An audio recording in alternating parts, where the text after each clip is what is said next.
Good evening, everybody, and welcome to your latest round of Super League action. I hope the quick fire turnaround has not been too much of a problem for everybody, having only played Friday night, but the usual slot is back in place for game week 17, and I'm pleased to say tonight I am joined by a man who picked up his first win in his new position just Friday night, so still on a bit of a high. Good evening, Martin.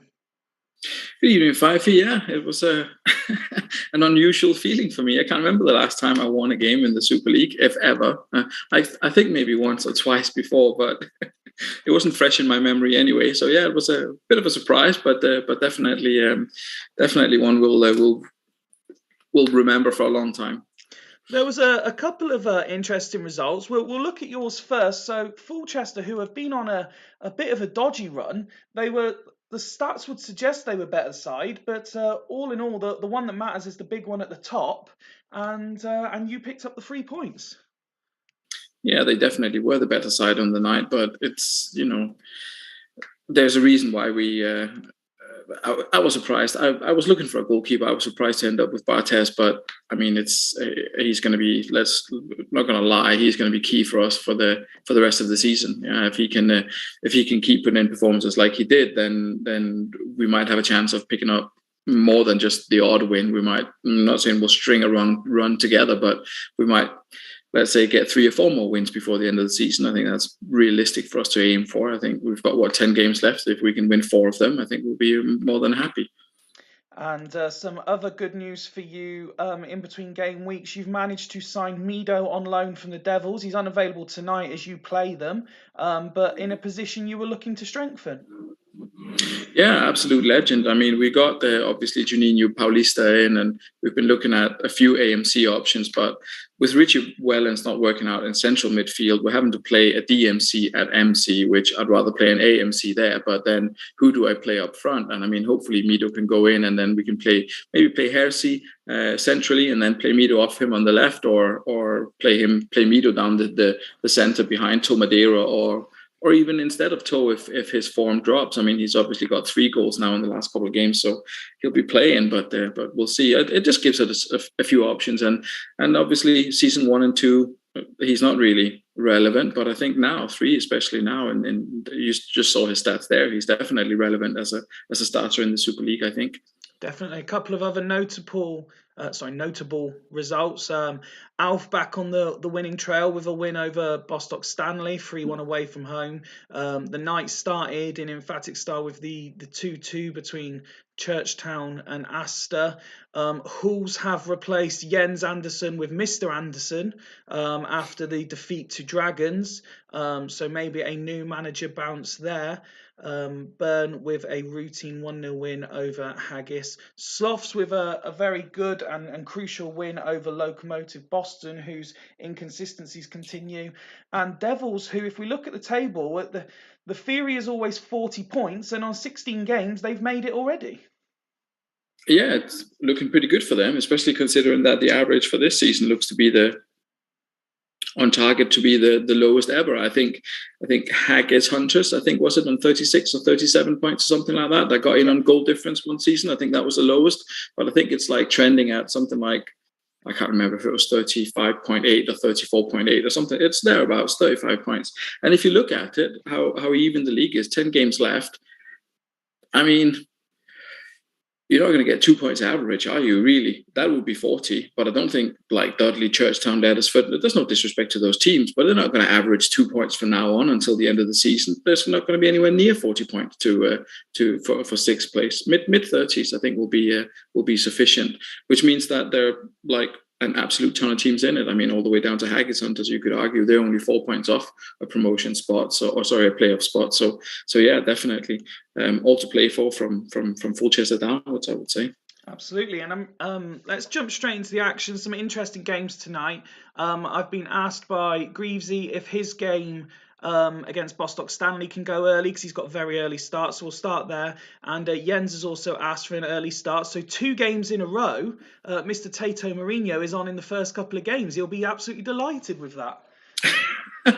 Yeah, that's unusual for him. I mean, I don't know if he'll get what kind of response he'll have to that. But definitely is the perennial last person on. So yeah, that'll be news for him. Maybe he's not even online. I haven't even checked the chat, so maybe he's not even on yet. But well, we'll see. if you were to load a screen with the chat, your former co-chair and my former co-chair, the man who taught me everything I know for doing this job, Mr. Aldridge, done a bit of maths for you and is saying it's currently working out to be about 34.1 points required. 34.1, yeah, it was in that kind of in that range, absolutely. This is the Loco team then. Last time out, as we saw, they lost 2-1 to Sloths. And this is the team they've got. And as I click on the tactics, one thing I find interesting is last time out, Simone Inzaghi was recalled to the team, scored. He's been dropped. Cassano was brought back into the team. He's had an assist in his 2 appearances, dropped entirely. Comandini was brought in on loan from Fulchester, scored in his 2 games. He's been dropped from the squad entirely.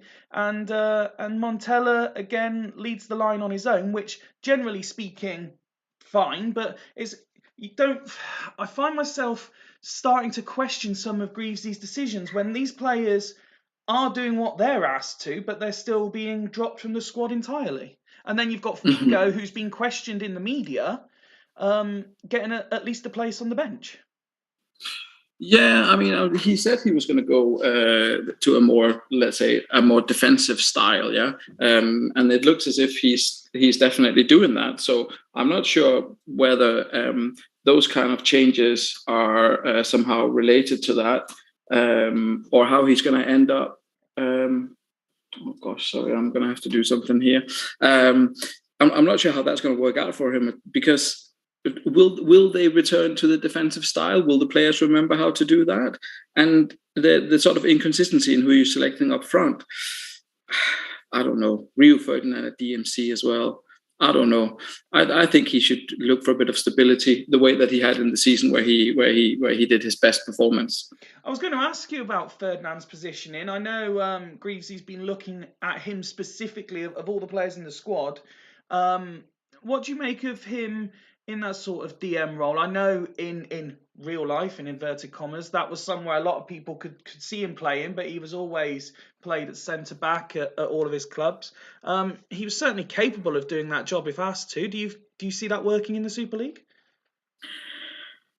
Not really. I mean, I don't know. I mean, I can't say anything. I've had to play a bunch of players out of position, and I'm obviously having won one game out of God knows how many. I'm not really an expert on that particular topic, but personally, I really dislike playing players out of their given position. I know that you can go in and check somewhere or whatever, and then they'll say, "Oh, this person can maybe play better or whatever in a right side or whatever." I know Alf knows these things. I personally don't, so I stick to playing players where I think they should play. Let's have a look then at the Bostock Stanley team.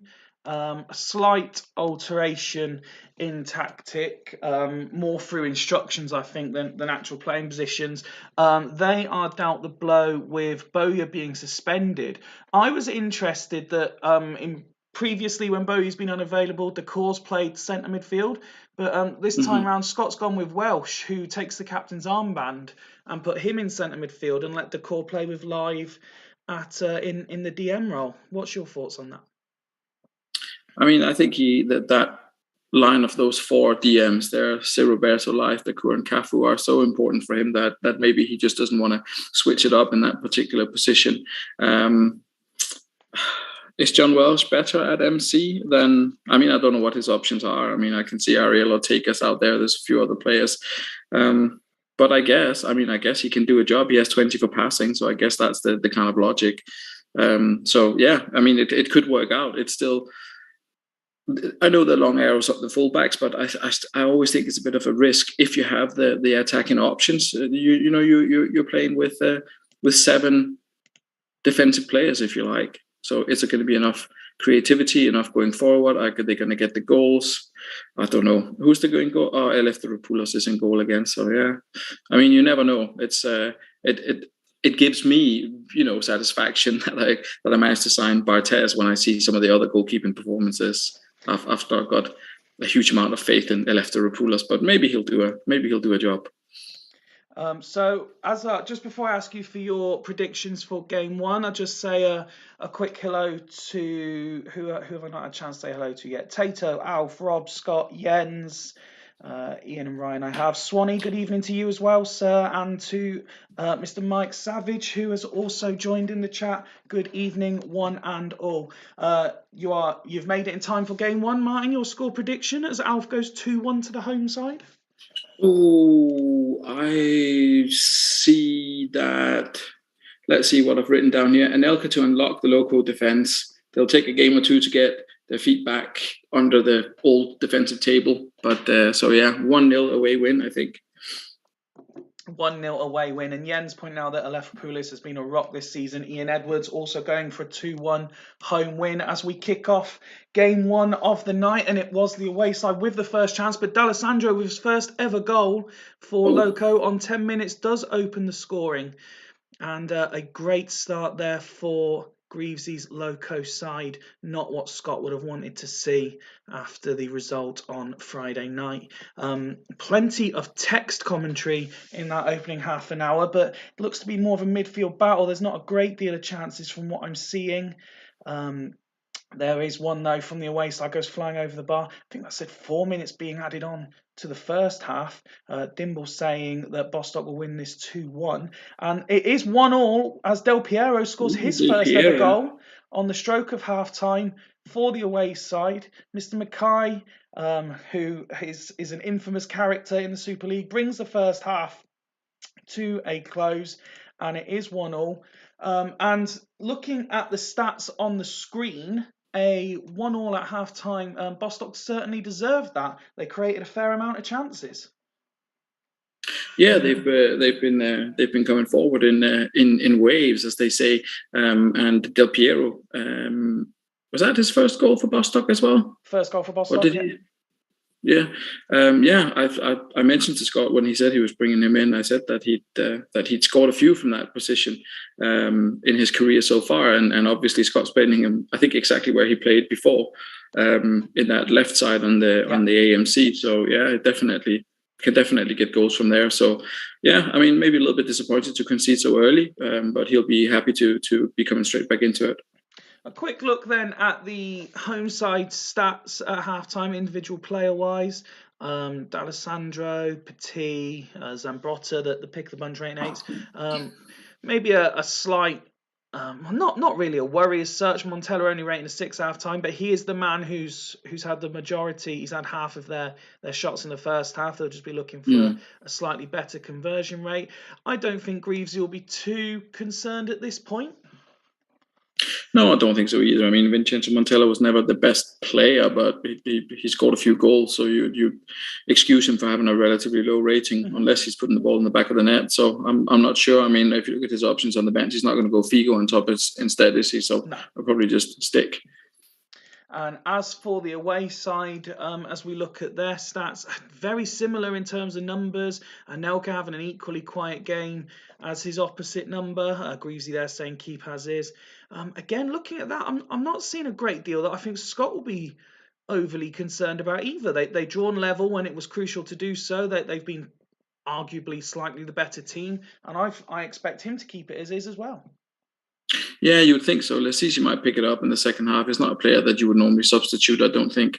Anelka, if he comes good in the second half, then that'll obviously be fine. I don't think any of the guys he's got on the bench are more likely to get a goal in the second half. So presumably both managers are going to stick rather than twist. Yep, Scott said carry on as well. So we kick off the second half. We passed the hour mark with not a lot of action so far. And then another 10 minutes flies by with not a lot of action. But we slow it down now as the game is still in the balance. 15 minutes to go and now less.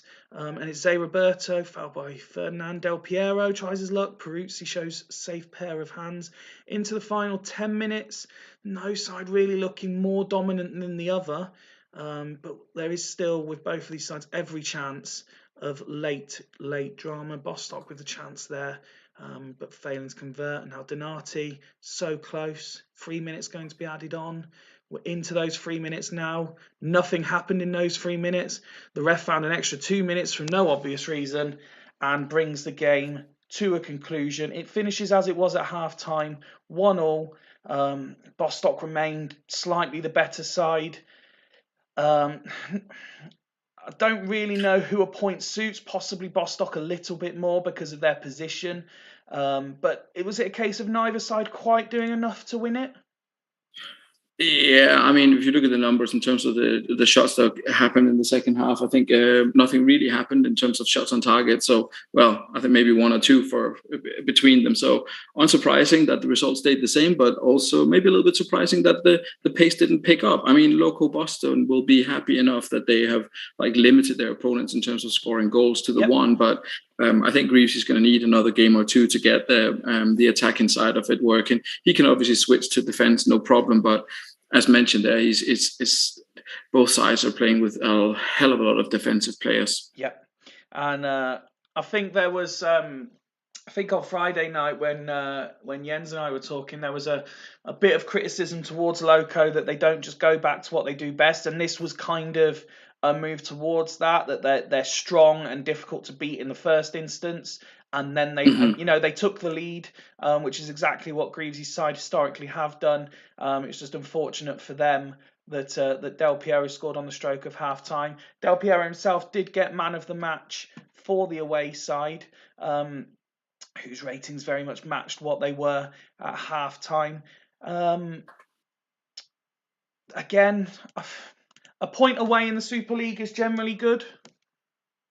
Yeah, it's good, and he can be happy with Del Piero's performance. He can be happy with the squad overall. I mean, I'm not sure if he'll see it that way. Obviously, he'd perhaps hope to bounce straight back. But Boston is not an easy place to go, especially when Greaves is putting the defensive brakes on, and then to come away with a bunch of eights, and only Lassisi really not having a great game. Everyone else playing sort of relatively well. Maybe a little bit concerned that Nicolas Anelka didn't get a goal. Did he get a goal in the last game? Can't remember, but either way. Yes, I think he scored the goal in the 3-1.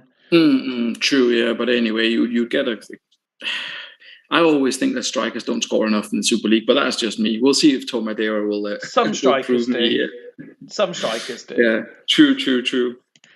Let's go on to the game then that we agreed would be second, and it is the debut performance by Mr. Anderson away to Astor. This is the team he's gone with. Gerard was unavailable for this one, and you might recognise this tactic. This is the one that was used when he beat yourself a few game weeks ago. Yeah, wonderful, effective tactic there. Yeah, it didn't go well for us, but we were in a transition phase. I like to think of it as at that stage. I mean, it's super strong. Yeah, it's a super strong squad. I'm not sure if Petit running out there is ideal. I mean, Sagnol would have maybe done a better job there, but he traded him for something. Panucci, possibly. I mean, he's got Sinoni in there as well. Maybe he doesn't trust him. I mean, Gerard, ideally, he would play in that role, but I think Gerard was the one earmarked for it. Yeah. Yeah. So, but I mean, it's super strong. Yeah, it's super strong. Again, he has a DMC at central midfield. I'm not sure why, but I guess lack of attacking options. At least he has four like genuine attacking. Well, he has three genuine attacking players and one kind of fraud, but still.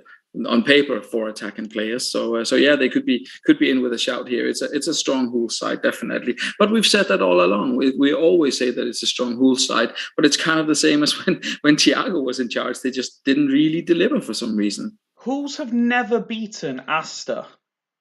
A, is that something of a surprise, and B, do you think the new manager will worry too much about that stat?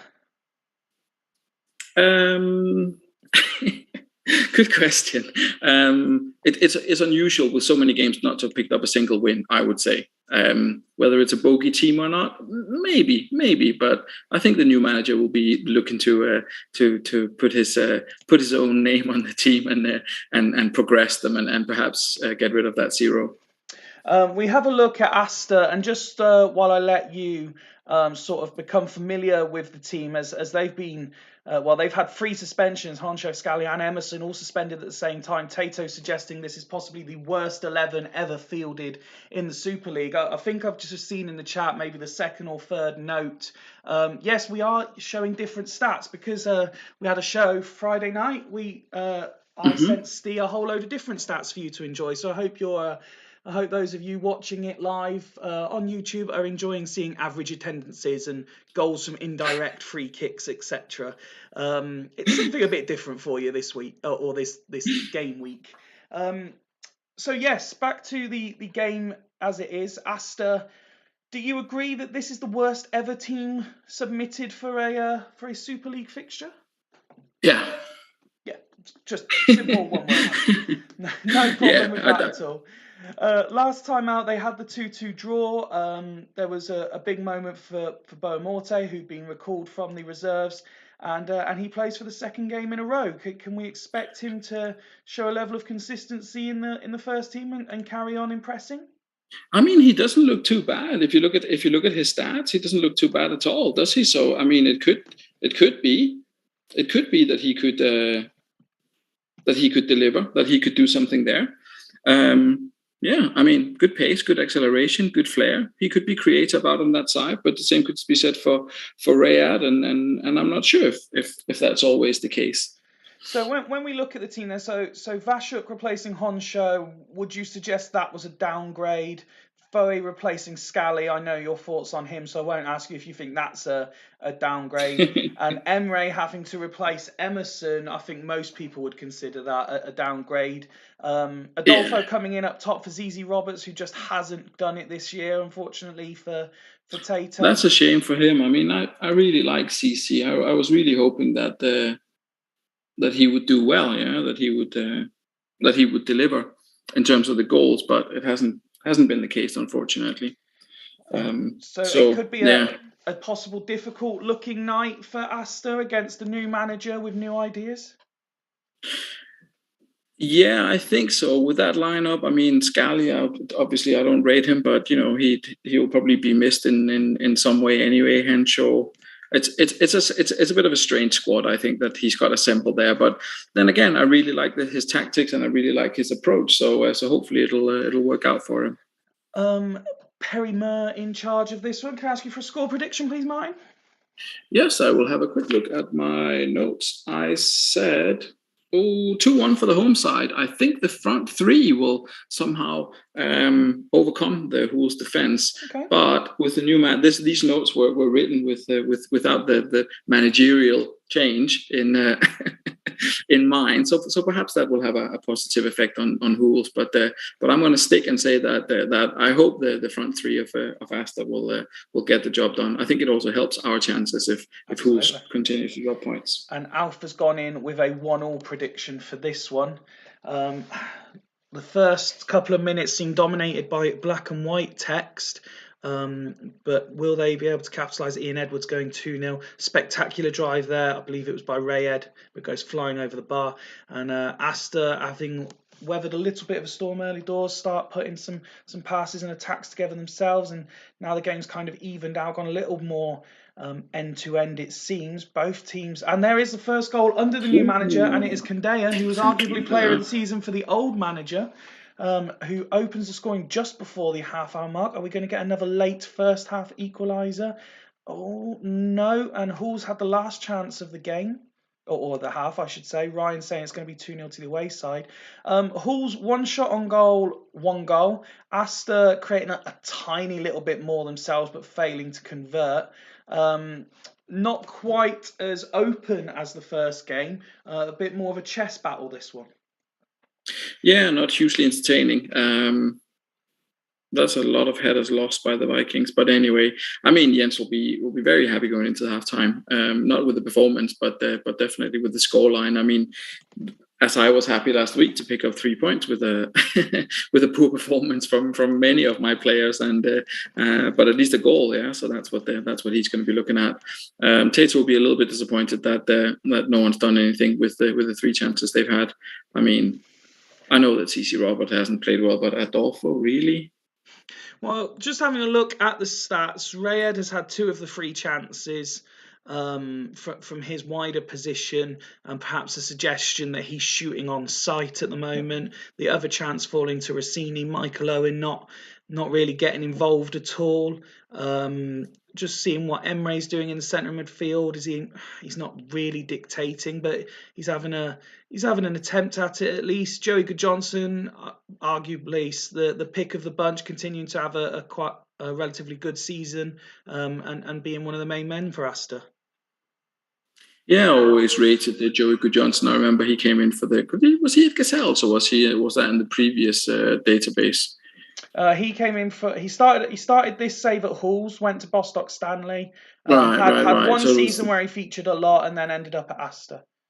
Yeah, it was a previous iteration of the Super League he was at.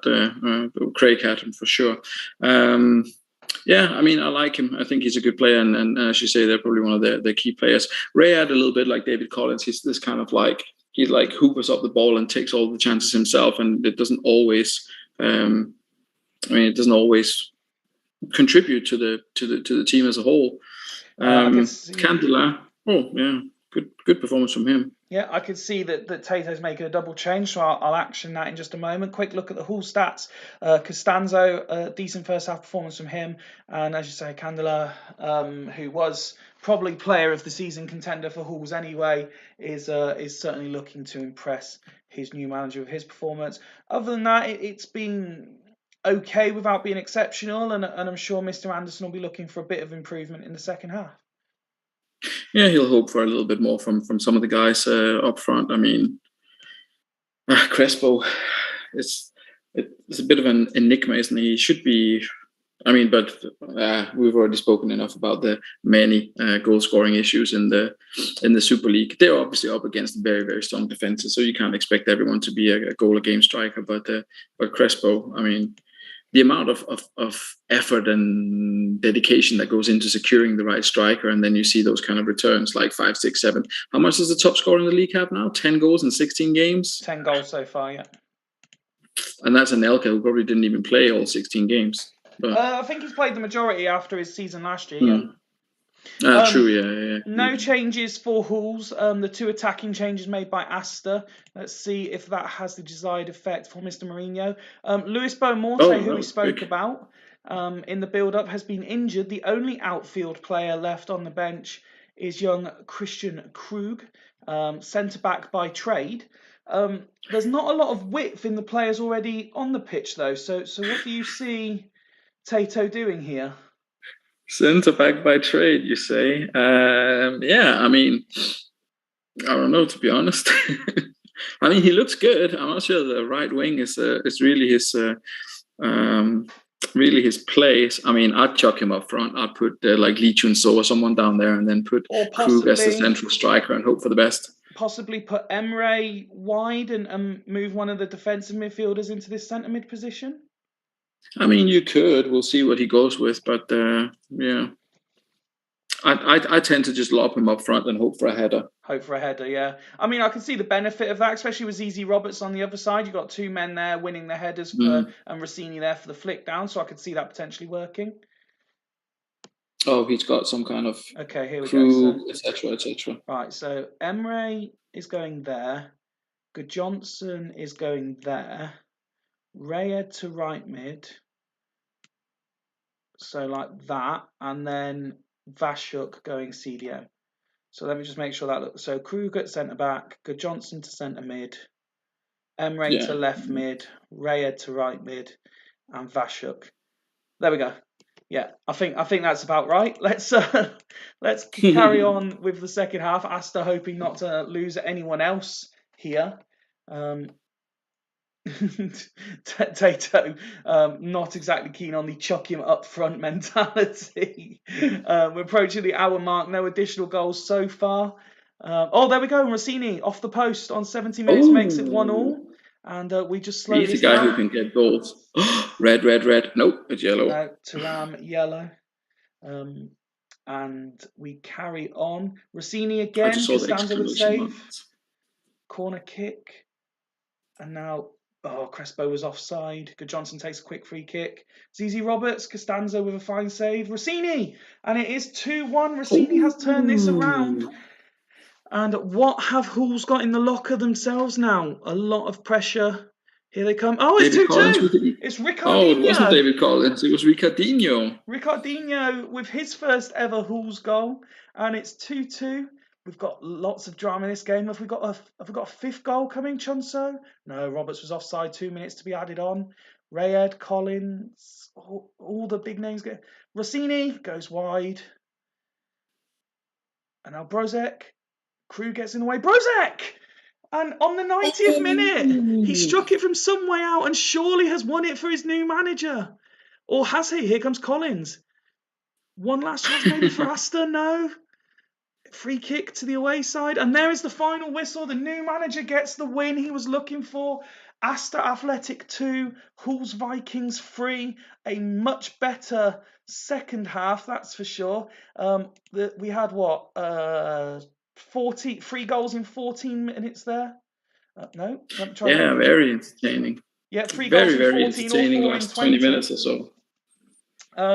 Tato already in the chat saying that his side are a shambles, constantly giving leads up.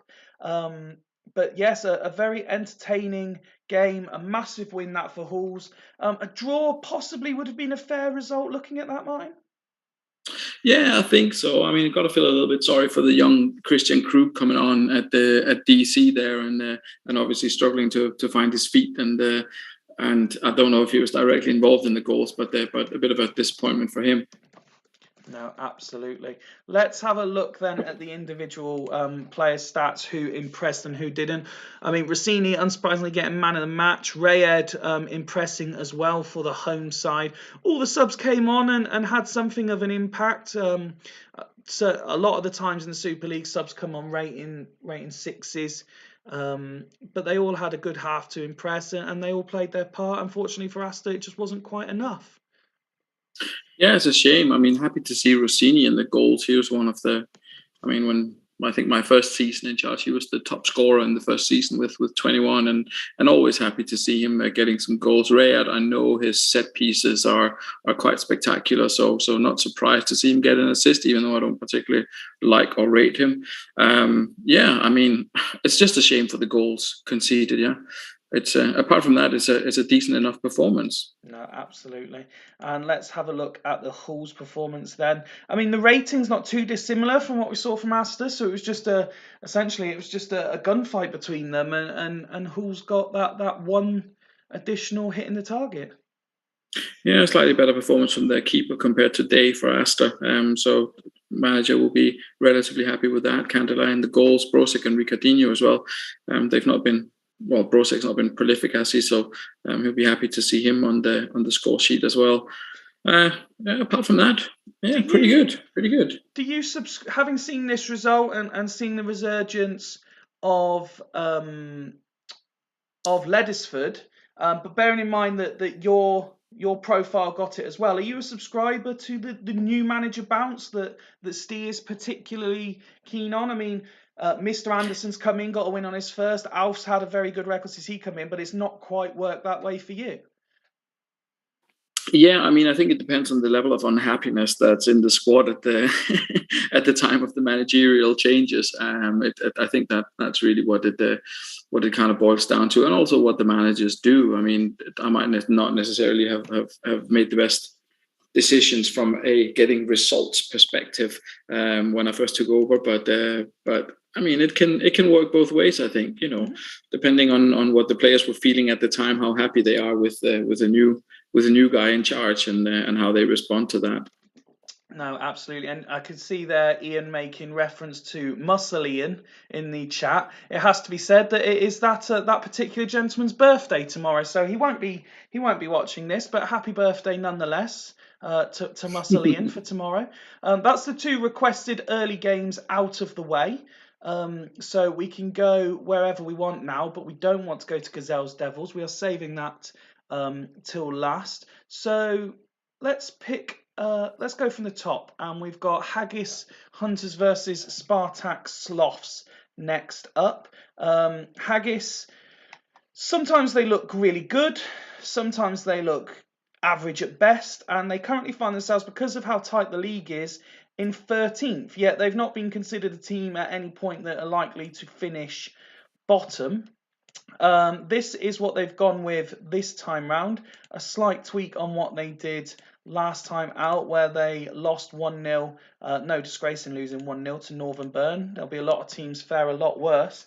Alan Smith playing up front on his own with Bruno and Rosicky in behind. Mendieta continuing to be the linchpin in midfield. Yeah, I mean, Alan Smith, I mean, I can't say that I'm a fan, but I guess Mendieta has been key for him recently, hasn't he? I think he's been there. I think he's pretty sure he scored against me, and I'm sure he's had another good contribution or two. I do rate him. Again, it's a defensive player in a forward role. Is that the best way to go? I'm not sure. They are up against the Sloths though, so it's bound to be kind of exciting. So maybe that's why he's thinking to like fill up on the defensive men. I mean, at least he's got Giggs on a wing back. I think we've seen in the past in Super League that's a really, really strong position for Ryan Giggs, that DML role actually, with the arrow up to AM. No, absolutely. And a quick look at the head-to-heads between these two. Sloths edging it slightly, but it's very tight record between the two, and this result matters to both the managers, doesn't it? That this is the fixture that they look out for and both want to win. Yeah, definitely. I mean, it's a nice friendly rivalry between the most northern and the most. I think it's the longest distance between two Super League managers, if you don't count Norway. I don't know. Maybe is Oslo closer to Edinburgh than whatever Somerset is? Who knows? No, I think on the Brit. If we stick to the British Isles, then I think it's the furthest distance between two managers you can travel. Quite possibly. Sloths go unchanged from last time out. They picked up the 2-1 win that we saw earlier over Loco. Joe Cole getting man of the match. Shearer bagging the 2 goals. So no real surprise to see them go unchanged. No, I mean, it's a good result for them, and I do like to see a bit of like asymmetrical action. I'm not sure if it works, but I like to see it because it's a little bit different, and it puts Joe Cole in a. I mean, I've regularly criticised Joe Cole, but to be honest, he hasn't done too badly in the Super League, and if that's his best position, then maybe it'll work out for him out there. A score prediction for this one, then, please, sir. Ooh, let me see what I have prepared here. I think I've gone for an away win. Yeah, I mean, Rob's a big fan of a side leaving gaps open for him to squeeze into. So I think that'll be the case. Joe Cole coming in from the side with a bit of a surprise, sneaking in past the Haggis defence, and could be dangerous. I think 2-1 for the away side. And Alf is predicting 2-1 to the home side with the first prediction in the chat. Smith it is with the first chance of the game, but a good save from Nick Rotuli. I can't even say that. Oh, my goodness. But Mendieta does score on 11 minutes. And here they come looking for a quick fire double, possibly. And there's Bruno on 17 minutes to make it 2-0. Yellow card for Gamara. And it looks like Haggis are pushing forward looking for a third. And can they put this game beyond doubt at half-time? And there it is. It is the third goal, and it is Alan Smith. And just as everything was looking good for Haggis, a crucial injury as Mendieta. Crucial injury. I'll let you. I will be back in 2 seconds, Fifey. So I'll let you deal with that and with Ian, and I'll come back to you in a couple of seconds with my thoughts on Mendieta. No worries, Ryan. I can assure you, it certainly won't finish 0-2, as that just appears in the chat. Oof, indeed, Scott. Oof, indeed. A bit. I'm not sure whether that's to the scoreline or to the Mendieta injury. You're right, Mike. We don't talk about Bruno. Helguera on and move. No problem at all, sir. Very prompt response from yourself there. Nice work, Mr. Edwards. As the crow flies, Oslo to Edinburgh 580, Somerset to Edinburgh 581. Martin's not here, but I'll be sure to highlight. That to him when he does return. So 33 minutes on the clock. Haggis 3-0 up, and I'm looking forward to a video. If it stays like this, a video from both managers on this result. I'm sure they will have two completely different tones. Haggis looking for a fourth before half time, but there is the whistle. Very dominant display, very clinical display by Haggis. Already made that joke to someone else. Reed is a natural CM. Yeah, would have been a good option as well, and hasn't let Ian down when used. Let's have a look at the home side stats. Just to draw your attention to something in the chat, Martin, as we've just got to half time, Mr. Edwards has done the research for you. As the crow flies, Oslo to Edinburgh 580 miles, Somerset to Edinburgh 581. Well, that's that sorted then. Indeed. I mean, I'm not sure. Somerset is kind of a broad term, isn't it? Or is there an actual like tiny little village called Somerset as well? I don't know. No, Somerset is a region. I was going to say, it seems like I drove through it. I'm sure. It's like saying Wiltshire to Edinburgh or Leicestershire to Edinburgh. Right, we're going to have to be more specific. Just wait till the tide is out. What is that?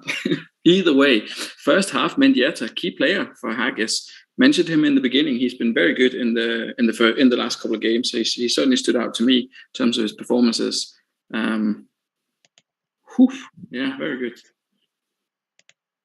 Very, very good. So they do lead 3-0. It was Helguera that got brought on and how he got moved forward so that Helguera could go into the defensive positions. I don't imagine Ian's going to be changing much else at the moment. No, God, goodness, no. Fitness seems fine, and they're leading 3-0. Wow, so I doubt that. Alf saying Truro Somerset. Rob very quickly pointing out that Truro is in Cornwall. Not Somerset. As for Sloths, it's gone, I mean, to say average at best. Only the man that you'd expect to be rating highly is getting a high rating. It's been a poor performance from the goalkeeper. You've got Van der Vaart failing to have any impact in midfield. Shearer's having no joy up front. So with the type of manager, I mean, you know Rob as well as anyone, are you expecting him to make changes to try? I mean, I can see in the chat he's put damage limitation here. Are you expecting him to make changes, or think this one's over, just go with it and get it done with? I mean, if it's damage limitation, he should really put Desai on for Gamara to prevent the potential red card there. But that's kind of all I can really see. Is Edwin van der Sar going to do any better than Nick Matulin in the second half? I mean, I don't know. Well, we are. I guess that's what happens when you don't play a DMC in central midfield. Then you get overrun. So it's. We have got a couple of changes being made. Pissarro's coming on for Shearer to try and maybe score one of the attempts that they are creating, and Desai's coming on for Van der Vaart in midfield. Yeah, it makes sense. It makes sense to try and shore it up a little bit and not get humiliated. I mean, he will see any defeat to Haggis as a humiliation. We know this. I'm sure. Yeah. But an honourable defeat with a bit of a comeback is better than a lobbocking and. Quite. I mean, I haven't seen anything official from Ian saying as is, but I will assume, as he's had plenty long enough to write it, that he's not going to change anything. And we will kick off the second half. And there is an injury early in the second half for Sloths with Rakoba, so Pisotto, the only outfield player available. With so many defensive players, possibly Matt Holland could go there if he wanted him to, or do you just leave Pisotto in the attacking positions? I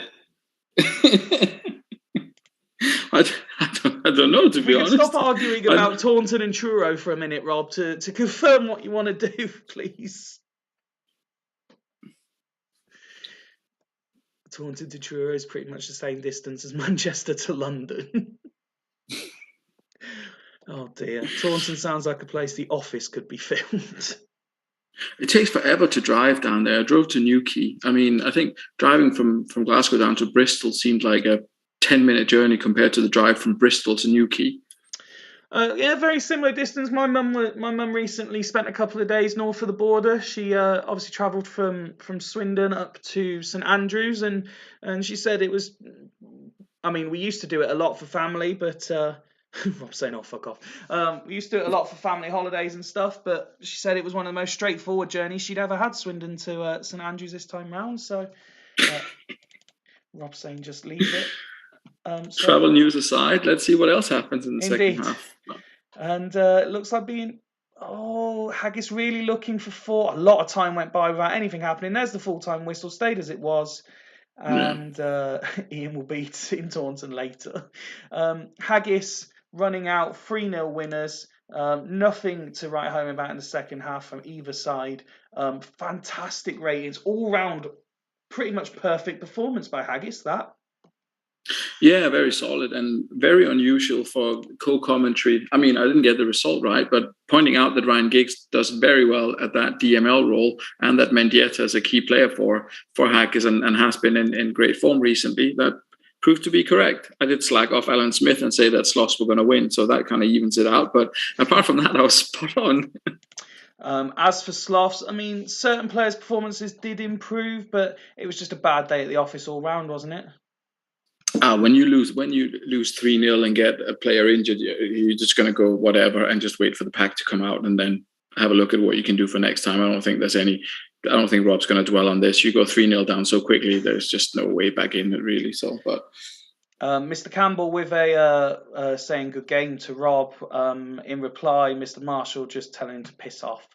Pretty much tells you everything you need to know about that one specifically.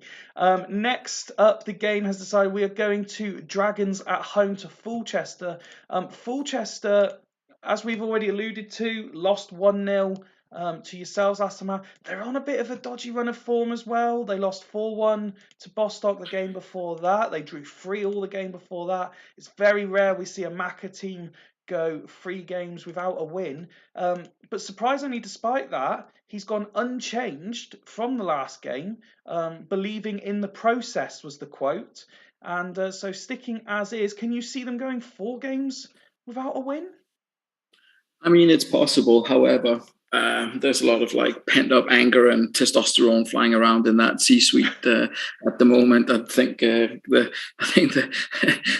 the cork's gonna come off the champagne bottle if whether they win or lose, whether it's in celebration or in anger, something's gonna happen. As you can see there, they've never lost to the Dragons. So yeah, I think it's a case of trusting in the process, of continuing the way they have been playing. They were the better team last time out. They should have picked up 3 points against us. Shevchenko has been in some form with, I think he scored 2 in the 3-3 game. So yeah, definitely. I mean, 3 goals in 3. It's one of those things that can happen, and I think it'll be a matter of time before they start putting wins together again. They are still 4th as well, so not the end of the world. As for Dragons, they picked up the win that saw the end of Jens Andersson's reign at Hulls. 1-0 it was. Very much against the run of play, that one as well, you might recall. But they changed the tactics slightly. They go 2 up top this time with Raoul and Clivert together. Mm-hmm. Zidane came off the bench. I believe it was off the bench last time to have a solid performance. Yeah, he did. He scored the goal and he's rewarded with a starting place. Yeah, I mean, they'll be looking to do what we did against Fulchester last week and hit them on the break, hit them on the counter and get a lucky goal. Kluivert and Raoul can definitely score goals. Zidane on his day is obviously capable of producing something, even though his average rating is unlikely to go above a 7. Did he not get a hat-trick for Loco or someone a season or 2 ago? But believe it was for Bostock. He got a hat. I'm sure he got a hat trick for Bostock, but never. But his seven average is definitely on the cards for him. So we'll see what he can do tonight. I expect a very similar Fulchester game to last time out, and especially same Dragons performance as last time out. Dominant home side, away side looking for a sneaky win. Alf's already gone 1-1 in the chat predictions. Your score prediction for this one? Yeah, I think I've actually put 1-0 for the away side. I think Dragons are going to struggle, and I think Fulchester will have enough to keep them at bay here, and they will be looking for revenge for that performance last time out. And I don't know if Dragons and ourselves can be lucky 2 weeks in a row. Well, absolutely nothing happened in the first 20 minutes. We've got a bit more action now. Melito picking up a yellow card. And Dragons take the lead through Cliver on 40 minutes. Wow, could you imagine what the atmosphere is like in the C-suite right now as the halftime whistle has already gone? I mean, that's a very small bar of action in the first half. But it is one. Ian Edwards has predicted 2-1. And, well, 3 chances created between the two sides. I think this is a matching of styles because Fulchester have a lot of players positioned in attacking positions. Dragons naturally have a lot of people in defensive positions. So the ball's probably spending a lot of time in one half, but Fulchester are struggling with all the players to actually create anything. Yeah, Ryan it looks as going if with what the actual fuck in the chat. It just looks as if they're just not finding space. I mean, the Dragons do have a spectacularly defensive lineup with with many outfield players in their own part of the pitch.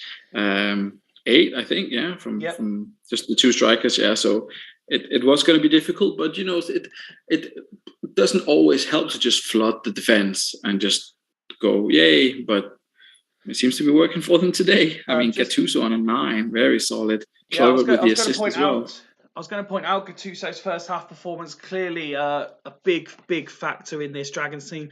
Just to very quickly answer Al's question on where Jens Andersen went, I believe he's now in charge of the team that's just signed Jack Wilshere, some random team in Norway that no one's heard of.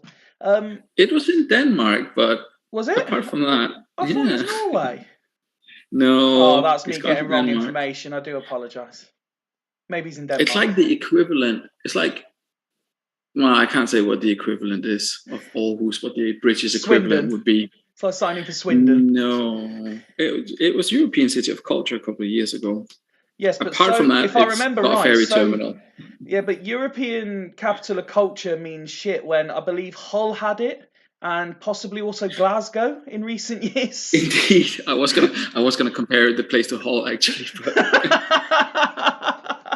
it's got a port. It's got a ferry port. I think it's a big port thing. Many boats and angry people with funny accents.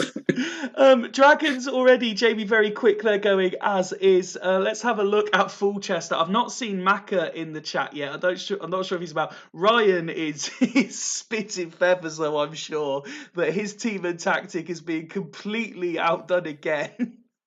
He did win the Super League twice many years ago. Is Ryan, if this result stays like this, is Ryan slowly becoming the Jose Mourinho of the Super League?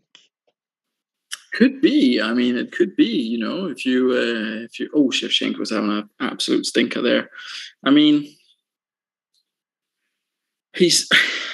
Well, you say he's having a stinker. He's having nothing to do. I mean, Beckham had the shot, so you can imagine that's probably a free kick. It's not gone well. They've got to change something. They've got to do something. We'll just wait for Ryan to confirm in Macca's absence what, if anything, he wants to do. It's worth noting Buffon's not having a terrible game. I know he normally gets all of the abuse when it doesn't go well. I mean, he still conceded 50% of the shots that he's faced. So whether it's good or not, I'm not sure. I mean, I'd be more worried about the fact that they haven't been able to get the ball to Shevchenko, but we'll see. Can I swap Ronnie and Sheva, please? Rui on for Prutz.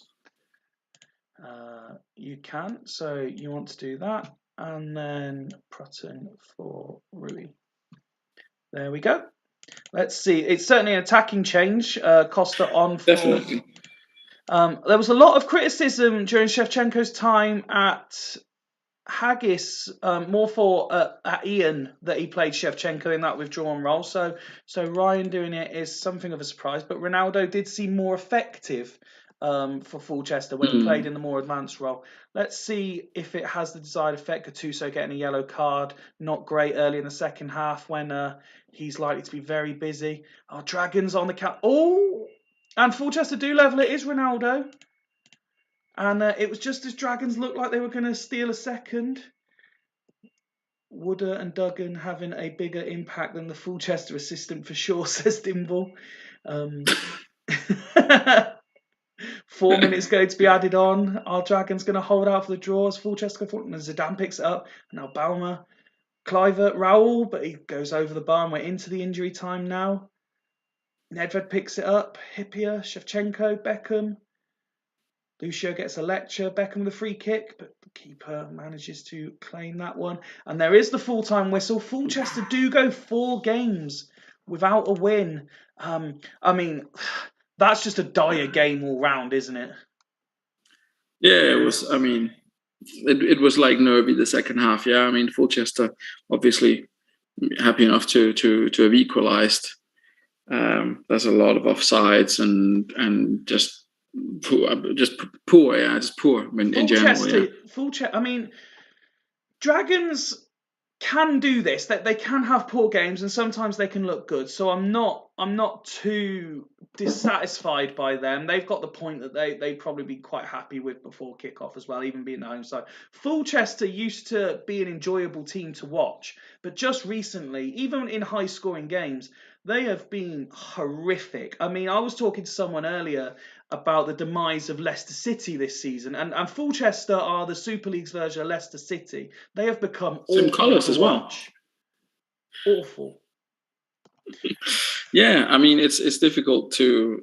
I don't know who to blame it on in terms of players or whatever. I mean they're probably still going to be in the playoffs, but oh yeah, of course they are. They're probably going to have to try. I mean I don't know if they will try something different or if they will just stick with it and see what happens towards the end of the season and maybe. I don't know, do make a couple of changes there. I just feel as if they were more like scary side in the past in terms of like you knew Veron was going to score straight away, and yeah, I don't know. Well, I can see Ryan in the chat taking full responsibility for the current levels of performance. Ekio picking up man of the match for a solid Dragons defensive display, or largely solid. I mean, ultimately, if you were to look at those ratings, it's not a bad Dragons performance. I mean, yes, they haven't created anything. You know, they don't deserve to win because they've completely outplayed Fulchester. But ultimately, individually, the players have done the job that Jamie sent them out to do. Yeah, they set up to defend very well and hit Fulchester on the break and hopefully get the win there. I mean, they weren't, unfortunately for them, they weren't able to hold on. But looking at the actual average rating of the players, you could have seen those numbers on a winning side. Mm-hmm. Let's have a look at Fulchester. I mean, by their standards, I mean, it's just if you kind just compare the ratings, I mean, yeah, no, absolutely, which we can do. We can do a direct comparison on this screen.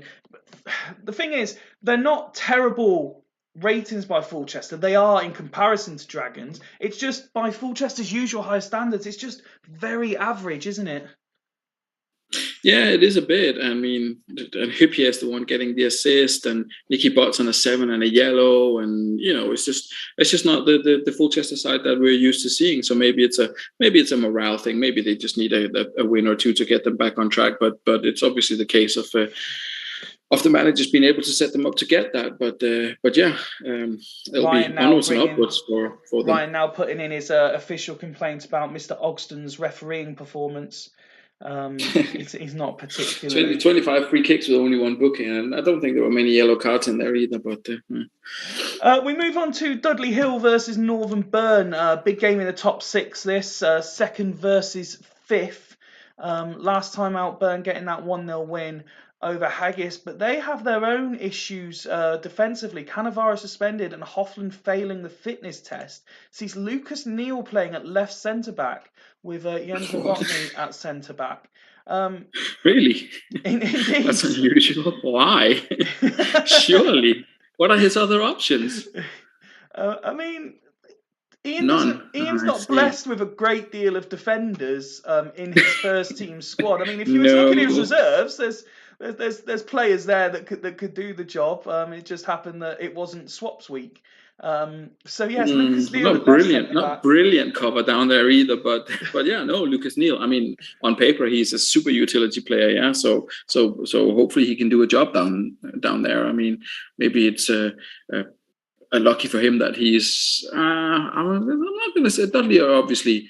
They've had a good season so far. They've had a couple of shaky results recently, but they're not prolific goal machines, are they? So maybe it's lucky that he's not up against the more free scoring side, for example, with Lucas Neal there and Novotny at the back. But I mean, with Keane in front of him, with Jagatos and Concha on the wing backs to kind of quiet down the AMCs and the wingers from the opposition side, I think he'll probably still be okay. But it is a bit of a makeshift back line.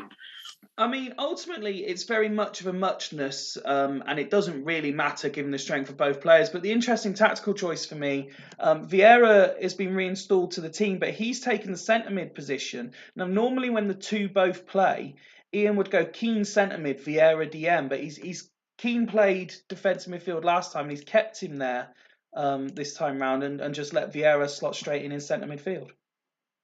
Yeah, I mean, he's maybe him and Mendieta, maybe two of the players that you can make an exception for because they are that good. They have that many 19s and 20s that probably they do a half decent job at MC as well. Certainly Mendieta, that's definitely the case for him. I would probably always try to put Vieira in the DMC role, but having Keane there and being relatively happy with the tactic that he's got, I guess.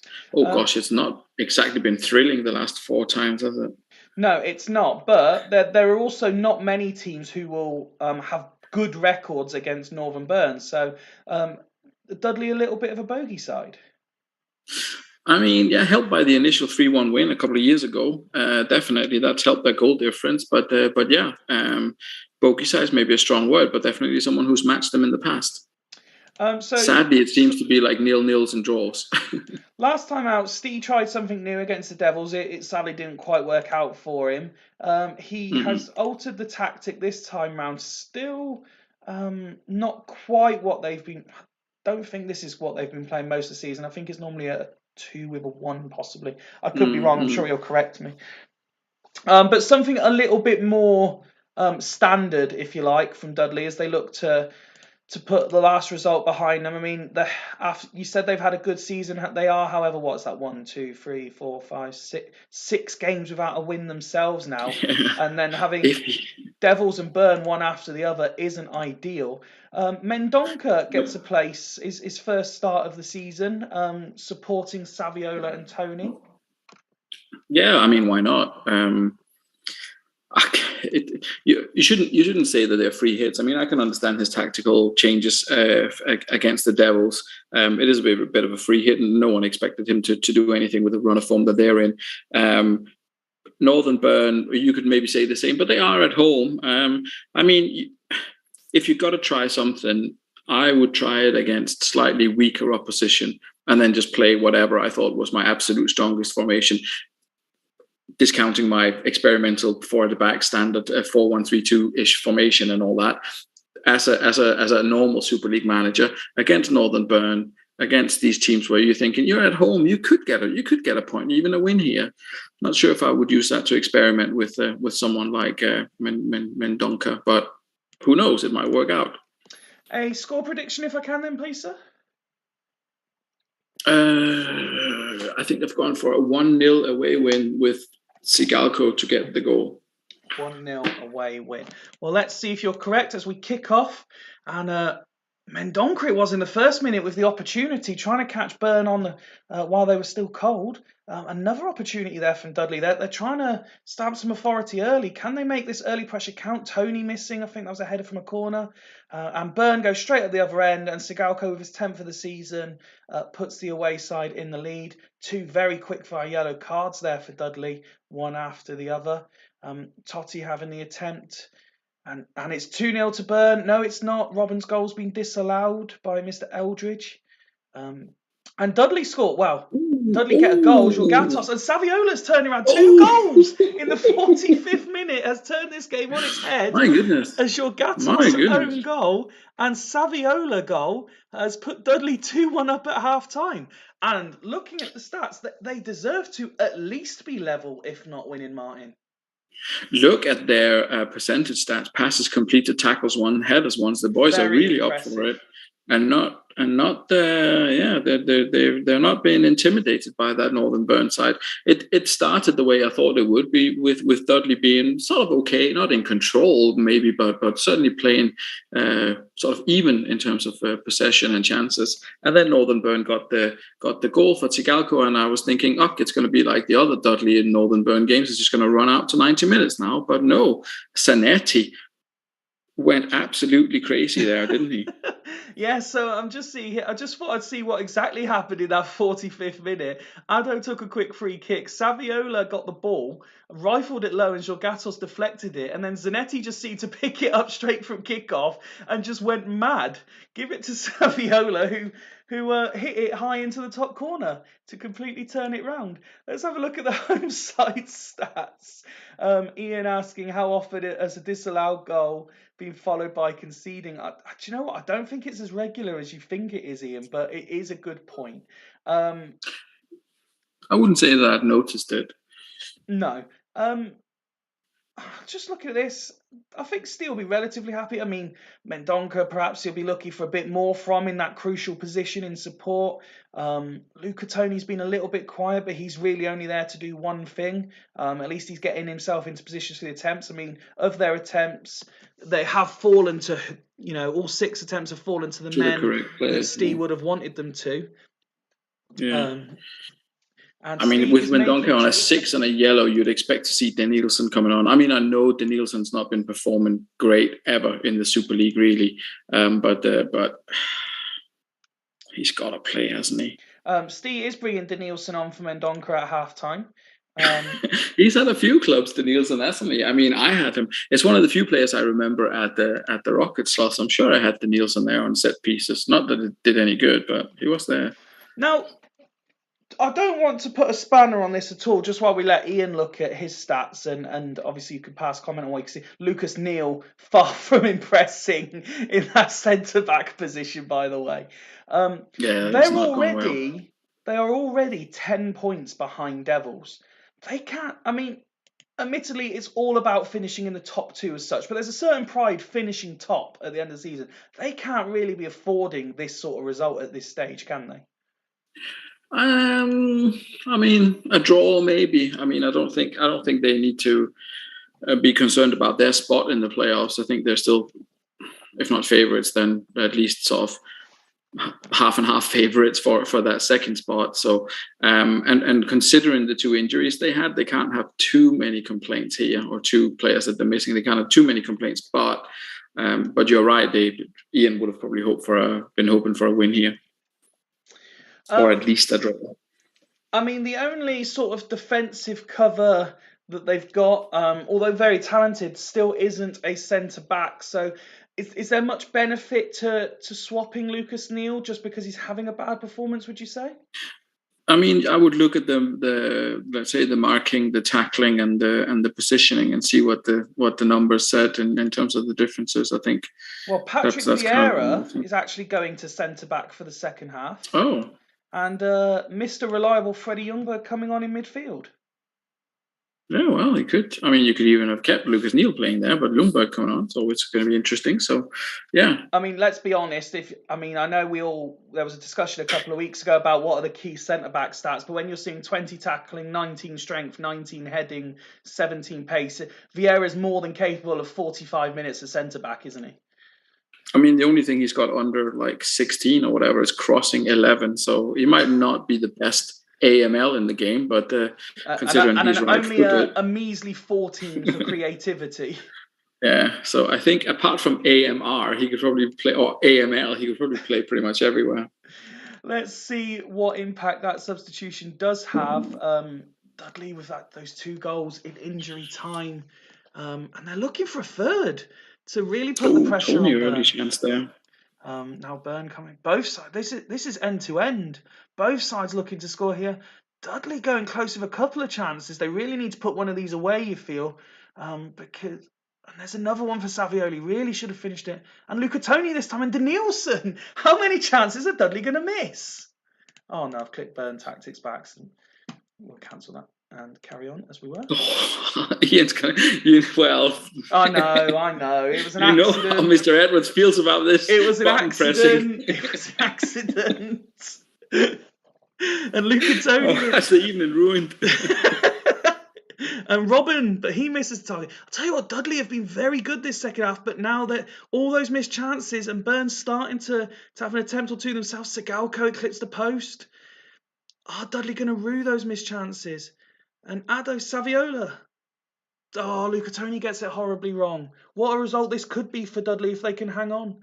Lopez. But no, Dudley again. And Saviola, Liz Rizou.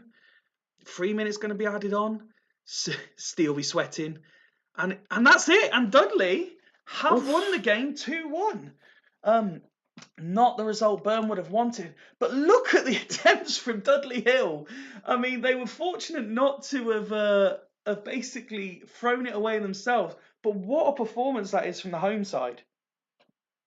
Yeah, all like a minute of madness there at the end of the first half really sealed the deal for Dudley. They had a great performance in the second half as well in terms of the chances that they created. But it was all about those 2 goals, wasn't it? And then, I mean, continue to play well in the second half. I think very. Again, the percentage stats there, 81% passes completed. That is very, very impressive. The same with the tackles won. So, like, really well deserved from Dudley. They were by far the better side, especially from the 45th minute onwards. 4 players there rating 9s. Unsurprisingly, all in defensive positions. They did look very strong defensively. I mean, Steve will have absolutely no complaints or concerns with the results or performance. If you were to be uber critical, would you say you'd be looking at... I'm looking at this now. Lucatoni, 6 attempts, 4 on target, hasn't scored. Saviola, 4 attempts, 3 on target, has only scored 1. Are you looking at thinking the only negative is they haven't scored more goals? I mean, yeah, if you're being a little bit greedy, I guess. Yeah, I mean, I always think the strikers should score more, as mentioned. So yeah, I would be looking at that and thinking, Lucatoni was 6 shots, 4 on target. But I mean, then again, you've beaten Northern Byrne 2-1 with a really strong team performance, exactly. and Toldo does have I think a pretty solid average. So and a reputation for doing relatively well. I mean, for I think for Ian, the problem is you're in the situation that you're in. You have those injuries. What do you do? Do you do something unusual? Do you go one at the back? Or do you do something crazy? Or do you try something makeshift? Yeah, there's no right or wrong. The makeshift, Lucas Neal could have played a blinder and he could have won 1-0 on that Sigalko goal. You never know before the game. You've got to do one or the other. He went with what turned out to be the wrong option tonight, but it could have probably gone the other way as well. Unsurprisingly, a lot of love for Steve coming through in the chat, and support for Ian as well, who might, despite the attempts shown in the match stats, it was a narrow defeat. I don't think Ian will be too concerned, like you say, when you consider that his 2 main centre backs were out for this one. Again, linking into what you said earlier, based on my question, he's probably not looking at Devils at this point as chasing them down, more just solidifying his position. But this win does just make that gap a little bit tighter. Obviously, we saw Bostock earlier only getting a point, Fulchester not winning either. So Dudley currently the only team in the top 5 who was 6th going into the start of the night. Was it Churchtown? Have we seen them play? No, we haven't seen them play yet. So Dudley the only team in the top 5 so far with a win tonight. Yeah, I mean it is super important to finish second. I mean, it's great to win it, obviously. Everyone wants to be the top of the table at the end of the season. But failing that, coming second is really important because you get that extra rest. You get that extra chance. I mean, even if you do lose the first semi-final to the top team, then you get a chance against the best of the 3 to 6. So yeah, it is really important. And if Steve can be in the hunt for that. I mean, I think they were top of the table earlier in the season for a short period of time. Dudley weren't they? So if he can be in with a shout at second, he'll be very happy with that. And hopefully it'll go down to the wire and with plenty of teams involved. We come to our penultimate game of the evening, Martin, and we've got Churchtown, who last time out got the 2-2 against 10-man Astor. They've gone unchanged again, so this is the same lineup now, 3 games in a row. Brugink and Salas continuing their fine partnership. I mean, Brugink's got, 3 and 3. Salas equally. Salas scored again, didn't he? Yeah, 2 assists for Salas as well, 1 for Brugink. They very quickly struck up a partnership. But all in all, if you look back at the last couple of games, Churchtown, you look at their high pass completion. I mean, you'd probably be looking for a bit more in terms of tackles. But they had 3-0 against Halls. That looked a lot better, but Halls were not very good under the previous manager, sadly for them. You came up against them in Brugink and Salas's first game. Good ratings there as well. Churchtown have looked very good the last few games. Yeah, I mean, you could say that. I don't want to talk down my own performances or the previous Hools manager, but they were 2 easy games. Those 2. No easy game in the Super League. They were 2 relatively easy games, even by Super League standards. Those 2, and then they drew with. Did they draw 2-2 in the last one? They did, yes. Didn't they? Against the 10-man Astor. So, I mean, it's okay, but I will say that I've been very impressed with those arrows. I mean, there's a lot of people who don't like that arrow on the striker, on the AMC to the one striker, thinking that they'll kind of you can kind of get it in the other positions. If you move Brugink out of the way, then Riquelme moves into that position. But Brugink moving up into effectively the rear of Salas, does it make sense? I guess it does, because they've been playing spectacularly well. So maybe it'll continue, but they're up against the Leathersford side, who are really a form side at the moment. No, absolutely, and it's worth remembering, and I know there's certain people who like to do the maths live as we go, but before a ball was kicked tonight, both of these teams both sat on 21 points. Churchtown only above Leathersford on goal difference after Al's resurgence. This is, and we've just seen the Dudley Hills score. This game is massive. Yeah, definitely is. And I mean, Churchtown, they are away from home. It's a tricky one. It's a tricky one for them. But if Brugink and Salas can continue, then there's definitely chances for them here. Could be a draw, but we'll see what Alphas come up with, if there's any mystery men involved tonight. Okay, let's have a look then at the Leathersford team. Last time out, they had that big win over Bostock, and Alf goes unchanged. Oh, okay. Well, I mean, that's fair enough, I guess. I can't really fault the performance of the Leathersford side so far this season after Alf's come in. So yeah, Ronaldinho is doing a great job. Defensively, they're doing fine as well, relatively fine anyway. So yeah, it's a super strong squad. Yeah, it's a strong squad. There's not much else to say about it. For the last time then this evening, because obviously you won't for your own, can I ask you for a score prediction, please? Yes, so I think it is going to be, just because I dislike Brugink so much, I think Leathersford are going to win 2-0. I will not have a bad word said about Brugink at all. He is a Super League legend for some of his performances and grossly underrated by the majority. I mean, Alf rates him, so. We have kicked this one off. The first 15 minutes or so going by quite quickly. Churchtown edging it slightly, it appeared to me. I really struggle reading their colours. No, I really like their colour scheme. I really do. I just do find it difficult to read sometimes. Leathersford now playing their way back into it, looking to score themselves, to take the lead. Both these teams in decent form, so this is a really fascinating game, this one. Alf on Weather Watch will notice it's dry and 24 degrees, perfect footballing temperatures, you would suggest.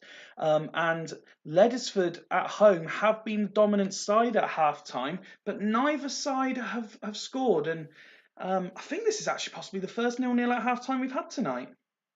Yeah, I think so, but yeah, good performance from Leathersford. Shame for them that they couldn't put the ball in the back of the net. That's obviously what they'll be hoping to address in the second half. But I'm not sure if one-sided is maybe the wrong word. It looked a little bit more even to me, but I thought so. But yeah, looking at those stats, I mean, Leathersford maybe just edging it performance-wise in the first half.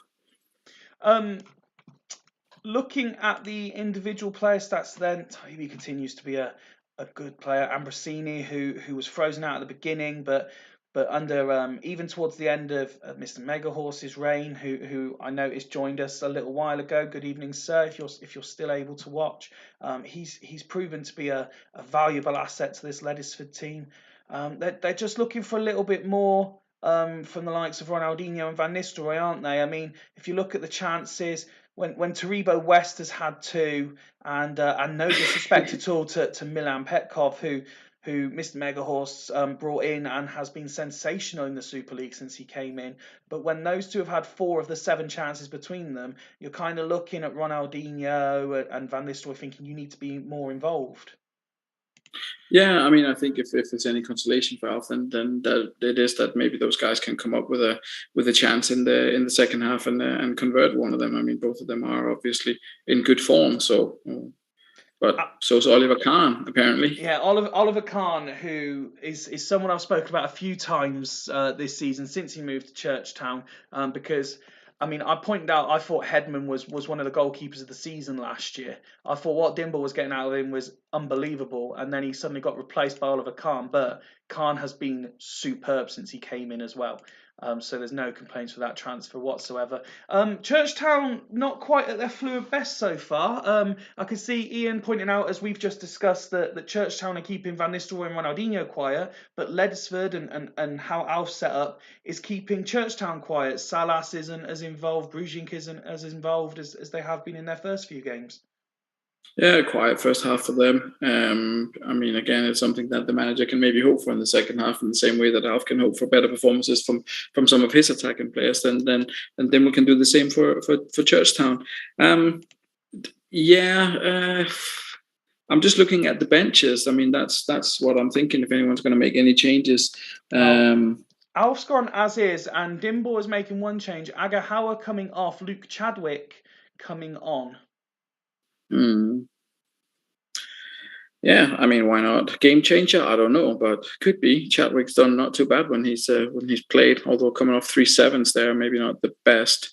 Very quick though, so this really is his breakthrough season, if you like, in the Super League. I mean, he had those 4 appearances a couple of years ago where his rating an 8.5, but really this is the first time we've really had a chance to look at him. He did have that sort of longer term injury earlier in the season, but I genuinely think Chadwick's done well when called upon for Churchtown. So I think this is a decent opportunity. Ian pointing out there, Khan averaging more conceded than Hedman, just throwing that into the mindset of Mr. Nimble. Let's see if Chadwick can turn the tide.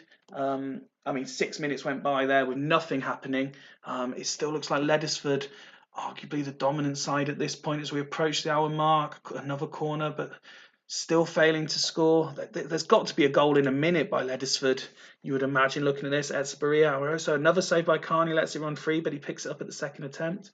Ryan, thank you, Ryan, pointing out that those 4 appearances were in the Nations Cup. That quality tournament that just runs havoc. Van Bommel, and another save. We've got two of the best goalkeepers on display here tonight, and that could be a reason why in 85 minutes it's still 0-0. 2 minutes being added on. Can either side cause late drama? Here's Brujink, 20 yards out.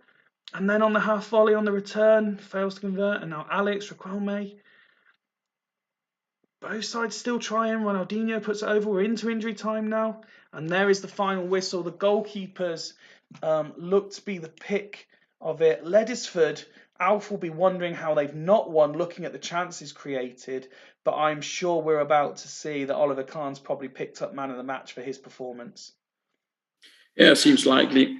Overall, 13 shots on target, not a single goal. So definitely a night for the goalkeepers and one to forget for the strikers. But I think Dimble will be happy. I think Churchtown can be quite happy with the point away here at Leathersford and keeping Leathersford below them crucially keeping them below them in the table. Looking at these ratings, I'm not surprised, despite them creating plenty of chances, and in the end, Ronaldinho had 3. They created 12 opportunities, had 9 on target. Van Nistelrooy had 1 of those. It's not good enough from that perspective from Leddersford. All the high ratings going to defensive players, which doesn't surprise me when you look at how quiet Churchtown have been. Alf saying fair result in the chat, and Dimble saying good game. Leddersford have done everything there but score, really, haven't they? Yeah, they've done a solid job. They did what they could, and then they were up against someone who's obviously inspired in goal. I'm just checking. Ambrosini, is he on track for the highest average rating for the season?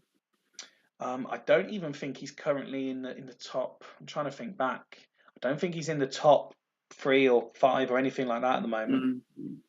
I could well be wrong, and we will certainly check that up at the end of the action. Picked up a 9 there, so he could be on his way. But anyway, it's Tomasi. Okay, well, putting in a solid performance.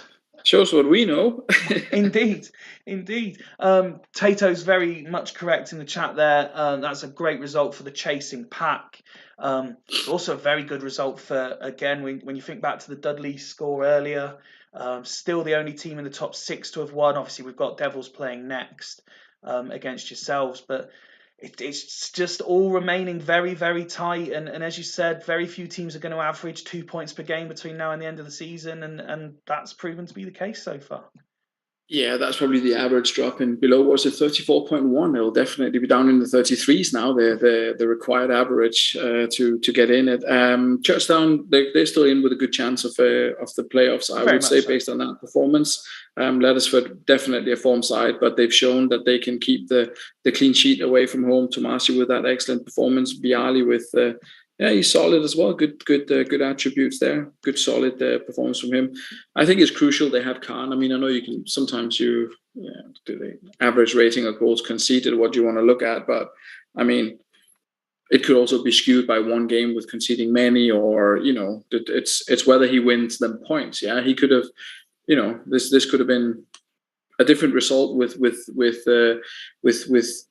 a point for Churchtown. Yeah, I mean, had they won 2-1, he would have conceded 1, and but they would have gotten all 3 points. Yeah, so just looking at goals conceded, I don't really think is the best stat to look at.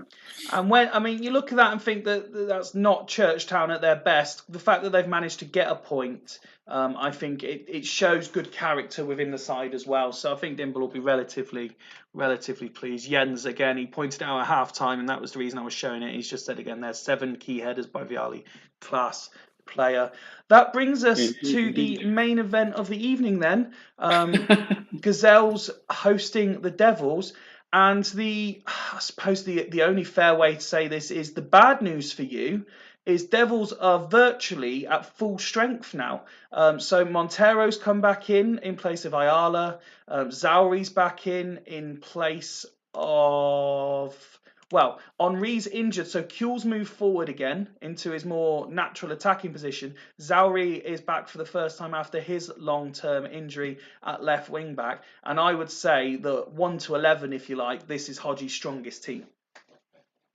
Yeah, I was going to say, I'm not sure what you mean about near to like the strongest lineup. They've moved Kuhl into his correct position and don't play Thierry Henry in his wrong position. So I'm not sure how they could be any stronger, but I guess it's 6 of one and half a dozen of the other. But yeah, we're definitely, we're looking forward to it. What can we do? Yeah. I mean, last time out, it was 6-2, I think, with the previous encounter this season. So that didn't go well at all. So if we do better than that, if we lose by less than 4, oh dear. I mean, Bulgari's in goal as well. I mean, and it was actually this game that Zauri got his injury as well. All right. Oh, well, we'll see if we can repeat that. No, I mean, I hope he survives. I hope he survives unscathed, Mr. Zauri, obviously. If we can concede less than 6 and not get beaten by 4, so then I'll be quite happy. Might even score a goal. Who knows? Well, let's see what you... Oh, Thomas Gravison, with the signing of Mido going to Gazelles, Gravison it is who makes up the 24.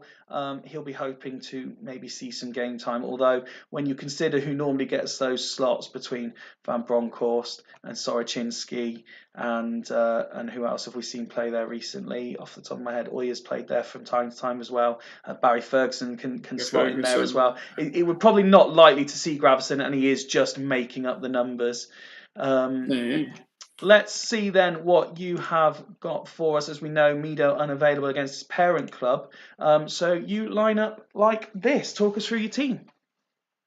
Yeah, I mean, it worked out kind of okay, if not performance-wise, then at least result-wise against Fulchester. The only kind of consideration I had to make is whether to play Smerton or Tse Elias in that central midfield role, because Richie Wellens obviously, as many people pointed out, isn't a Super League player, and I see that. So he won't be featuring. I think Tse Elias is a little bit more creative than Smerton, so he gets the nod there. We're obviously up against a much more stronger side, but I feel as if like going with at least 4 attacking players is going to give us a chance of at least a goal. I'm under no illusion that we're going to pick up 3 points here. I think a score draw is probably I'll be delighted with a score draw. Okoronkwo and Mourinho has done really well at the back. Happy enough with how Samuel has played. Dede is nailed on starter. Hersey, Karagunis, Asamoah. It's not ideal, but we play the cards that we are dealt. We're happy to bring in, especially Hersey, and happy to see Tomadera getting in the goals recently. So, yeah, Barthez is the key signing, and hopefully he can keep us in it. Well, let's see if he can. Devils in their tribute to Bolton Phoenix away kit. All I can say, because again, I won't ask you for a score prediction, it is good luck, and good luck to Hodgie, who is in the chat as well, as we kick off the final match of game week 17. Saying, oh dear already. Nothing's even happened yet. Gazelles, it looked like, had a decent start. Devils are starting to come back into it, seeing Amon and Penz's name starting to feature a bit more as we approach half an hour. They're having a couple of set pieces, particularly corners, although Gazelle's still in it themselves as well. Brad Mackay with his second appearance of the night as well. It's not the first time in recent weeks that a referee has had 2 games. We've got to half time, Martin, and you're still very much in the game. Not created very much. What do you mean very much in the game? Result-wise, maybe, but look at that. Well, this is it. But if this was in 45 minutes' time, you'd be saying that's a great point. Yeah, absolutely. As mentioned, I would have. I'll even go a scoreless draw. I was going to say I'll take a score draw, but I'll take a scoreless one as well. A point's a point. I'm not complaining. I mean, as expected, we're up against a team who's won 8 on the trot. They're the reigning champions, presumably with by far the strongest squad in the league. No, they're not. Devils aren't defending champions anymore. Oh gosh, no, it was Byrne last time, wasn't it? No, you're right. Yeah, absolutely. Oh gosh, I lose track now. But almost reigning champions, or recent champions. Recent champions. Recent champions, rather. Let's have a look. I think, was it Friday I was discussing this with Jens, and I said this is the best Devils team that we've seen. We'll look at them first, as you're seeing the live feed, to give Hodgie a chance to make any changes he wants to. Kuhl and Aymar perhaps not getting the involvement he'd be looking for, and that's slightly affecting Pens, although he has had 3 of the attempts and had all 3 on target, so he just needs that one to hit the back of the net.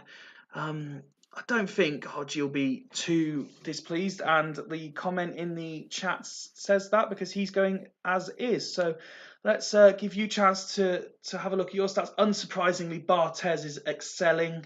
When you talk about players who are always seem to be getting 9s, Barthez is also up there as one of those players.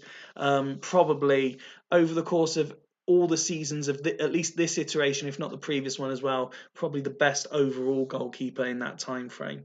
As you look at these figures, is there anything you're considering changing? I mean, I would. No. Well, I'm considering a bunch of stuff, but I don't think any of it is gonna. I mean, Bastjörg is not better than Karagunis or Elias, so there's no point in really putting him on when they're both on decent fitness. Asamoah is down to 89.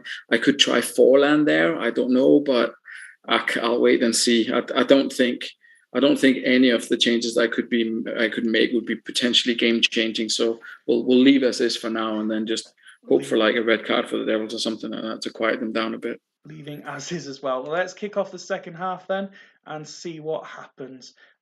Devils starting quite quickly, but on the counter come Gazelles. Another free kick to the away side. You just get the sense that the expected goal is coming sooner rather than later. Although we approach the hour and it's still 0-0. Another chance wasted by the away side. Tomadera now getting involved.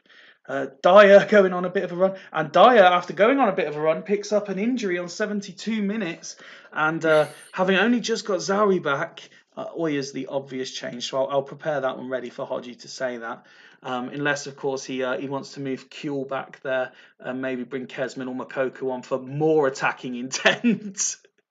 Yeah, I don't think that's necessary. Don't give him any ideas, please.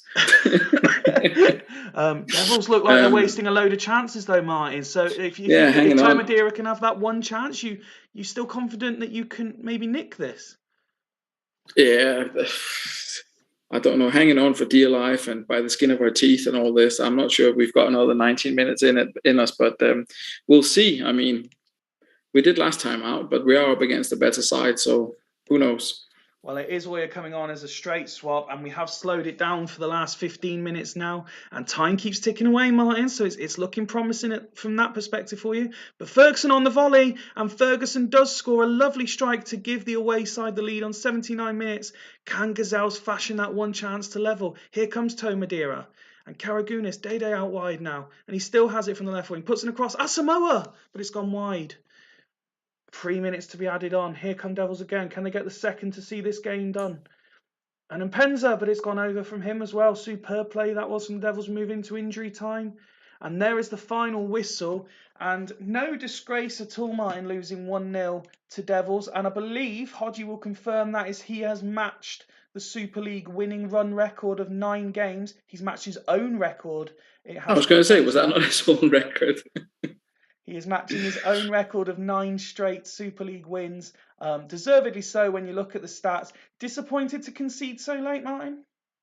No, I mean, delighted that we didn't concede earlier, to be honest, given the way that the game was going into. I mean, as mentioned, yeah, this, as I said, for who was it that changed up the tactic? Was it Dudley changing up the tactic against the Devils? Yeah, it's a free hit. You can do what you want. Yeah, so we didn't change it. We tried to go with what I think is the stronger side and maybe see if we could squeeze a point. We couldn't, but I mean, sometimes you're up against the better side and you're just going to have to accept that. Hodgie has pointed out that the Ardsley Celtic record was 8, so Devils have in fact just surpassed it, and he's made his own history with 9 straight wins. Let's have a look at the Devils side then. Van Bronckhorst picking man of the match. I think that's possibly second game in a row he's done that. They're just a machine. There's nothing we can say that, as we said before, they're churning out results. I mean, you look at those ratings and you match it up to the match stats, it could have been significantly more. Your side have to take some credit for that. But they're just looking unstoppable at the moment. Everyone's doing a good job. You know, they brought in their stronger players, if they could get any stronger, and it's all looking good. I mean, the only negative from their perspective is they'll be hoping that Dyer's not out for a long time now. But other than that, it's a superb performance by Devils. Yeah, and they've got reasonable cover anyway, should he be out. I think the problem with the Devils side, not the problem for everyone else with the Devils side is that, I mean, you could maybe argue Soroczynski. I personally think that he's very good. I really like him, and I know Hodgie really rates him as well. Yep. Is maybe Vieira could get in that side. Who else from the rest of the Super League? I mean, who's Hodgie going to be looking for if he goes in the transfer market? Well, there's a reason Hodgie doesn't go in the transfer market, and yeah. I've had this chat with him in the last couple of windows where I said, if I hadn't have taken this job, what was I looking to do to freshen it up a bit? He's done what he needs to do. He wanted to improve the side defensively. He's clearly done that. I said, I'm sure it was Friday, that this is the best Devils team there has ever been. It's far superior to anything I churned out. Even the year my Devils team won it, I think this team would beat that team. Although there's a large amount of the same players still there. It's unbelievable what this team is putting out at the moment. And people could argue on paper they're the strongest team, but there's a reason for that. You know, he didn't have Soroczynski before. He was given Soroczynski. He didn't have. And you still have to be consistent with your tactics, your team selection, and all that. Yeah, it's not taking anything away from whoever's managing the side. Yeah, it's absolutely not easy to win games in the Super League, and you could get overconfident and make the poor decisions or whatever. But he's not doing that. He's playing a super solid formation with the best players, and not, you know, it's like, who's going to blink first? And he's not blinking. So as long as that continues, then people are going to struggle to pick up points against the Devils. And that's what we did tonight. We struggled to pick up a point. At least we had a couple of shots and we didn't embarrass ourselves. It's a lot better than the 6-2 last time out. So I'm more than happy with that. The thing is, I'm looking at this already thinking whoever Devils play next time out, Dyer's likely to be out. What's likely to happen, without wishing to second guess, is Zauri will move over to the right, Kuehl will quite happily slot back in on the left most likely, and Thierry Henry might be fit again to go in the attacking position. And if anything, they definitely don't look any weaker, they possibly look a little bit stronger. Yeah, and that's absolutely. without Dyer. I mean, yeah. And I mean, they have plenty of options, so it shouldn't be a problem for them, I don't think. Let's have a little bit of time then looking at your team, and again, with the exception of Karagounis, it's actually impressive ratings all round. Yeah, I think the players did okay. I mean, as mentioned, apart from Bartes, who I would still pick over Sebastian Frey, there's not a single player in that entire squad that would be anywhere near that Devils starting 11. I don't even think Salius or Smerton would be in there with the players that he's got at his disposal, no especially considering their performance. No disrespect to Smerton, but see, if you look at him, this is near it. Salius would be the only one possibly. Yeah, and this is like an old conversation that some people have had. You look at him and you go, oh, wow. And then you look at the individual stats and you see the amount of 14s and 13s and stuff like that he has in there in his attributes as well. Over on the left-hand column, the creativity. He's a very good player, but I don't think he would play for Devils anyway. So, happy with the performance from all of them, apart from Karagounis. But again, maybe will I try Mido there next time or move Hersey in, something like that anyway. But I'm planning on sticking with the 3 AMCs because I don't think any of them do any better at MC. And then we'll just see how it goes. But yeah, hopefully a little bit of an easier game next time out than Devils. We have seen 3 AMCs work in the Super League before, so it's certainly not alien. That brings to a conclusion the action. Let's just have a quick look again at the classifiers. And Tato, you are correct. You do finish the night in 13th after your 3-2 loss at home to Halls. We had Dragons 1, Fulchester 1, Dudley 2, Byrne 1. Gazelles 0, Devils 1, as we've just seen. Haggis beating Sloths 3-0. 0-0 between Leddersford and Churchtown. And 1-1 between Loco and Bostock Stanley. That leaves the league looking like this. Devils now 13 points clear of Northern Byrne, who are level on points, with Bostock Stanley. Dudley Hill up to 4th. 5 points behind them on 25. Fulchester a point further back on 24. Then we've got Churchtown and Leddersford still separated by goal difference only on 22. Haggis up to 8th, joining a cluster of 1, 2, 3, 4, 5, 6 teams on 20 points. Wow. I mean, this league is just getting tighter. If anything, Dudley Hill are the big winners tonight because they've managed to put just because they've got a 3-point gap to the dotted line. I mean, that is ridiculous that you've got 2 teams on 22 and then 6 teams, did I say, on 20, a win away from overthrowing all of them. This is quite ridiculous. It's kind of wild, yeah. And there's 4 goals in it, isn't it? Haggis is on +1 and Astor's 5. Astor's on -4 and Haggis are on +1. Yeah, so there's really not a lot in it in terms of goal difference either. Only one that stands out a little bit. Well, the 2 that stand out a bit obviously are Dragons and Sloths because of the very few goals and the very many goals that have been sort of happening in their matches. But I mean, back to the top of the table, if you look at Devils, I mean, the most goals conceded, the least goals. So the most goals scored, least goals conceded. They won 14 out of 17. I don't think we've seen a side like this in the Super League, to be completely honest. But everything can happen in the final. They've obviously lost 2 games this season, so they can be beaten. But I definitely expect them to be there. And I mean, picking up, you point that out, and it's a very good point. So 1 draw and 2 defeats for Devils so far this season. You look at everyone else, and you've got 5s and 6s and 7s. You've got Leddersford there on 9. Dimbles said the mediocre train is lengthy. Tato saying unbelievable that they're in 13th because they didn't lose. What's he put here? Didn't lose in the first 8 matches, but it's not like you're 13th because you're 13th. Like, it's not 13th because you're that far off. You're 13th merely because of goal difference. You are a win away from being 6th. This season is definitely going to go to the final game, I think, and there could be unreal amount of. I mean, I'm interested if we just go all the way to the end. So as it stands now, Astor finish at home to Byrne. That's not ideal for them. Dragon Sloths could be interesting. Bostock Fulchester, you imagine they'll both have qualified by that point. You finish at home to Haggis, who, you might have clawed your way back into the mix yourselves, but Haggis should certainly still be in there. Hall's Churchtown could be a good game. I mean, Alf won't be liking the look of finishing at home to Devils, and then Loco Dudley as well. I mean, you've essentially got 4-5 games there where 2 teams that could still very much be in the mix are all playing each other.